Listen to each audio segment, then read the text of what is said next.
আপনি যদি পরে এসে বলেন যে বিয়ে হয়ে গেছে, কাবিননামা সাইন হয়ে গেছে, এখন বলে আর কোনো লাভ নাই, সেই ব্যাপারটা বলাটা যে কতটা হঠকারিতা এর থেকে আসলে বোঝাটা উচিত।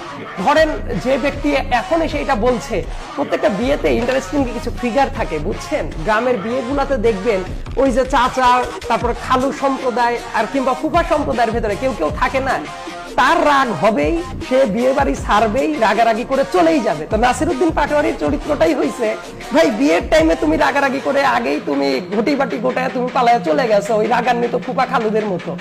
এখন এসে পরে কি হয়েছে, এখন তো এসে তোমার কমেন্ট করার লেজিটিমেসি তুমি ওই দিনই শেষ করে ফেলছো। ঠিক আছে, তারপরেও করতে পারে। তো নাসিরউদ্দিন পাটোয়ারি সাহেব, আমার মনে হয় যে উনি ধরেন বিয়ে করতে গেল খুবই উৎসব মুখর পরিবেশে, 6 মাস ব্যাপী পাত্রী দেখা হইল, কি কি দেওয়া হবে না নেওয়া হবে পুরো আয়োজন করা হইলো। তার সাথে বিয়ে হওয়ার কথা ছিল রহিমার, পুরো সাইন টাইন করা হইলো রহিমার নামে, তার আইডি কার্ড ধরে সবকিছু মিলিয়ে। বিয়ে করার পরে রাতের বেলায় যখন নিয়ে গেল, দেখলো রহিমাদের বাড়ির কাজের মেয়ে ছিল জরিনা, জরিনাকে নিয়ে গেছে।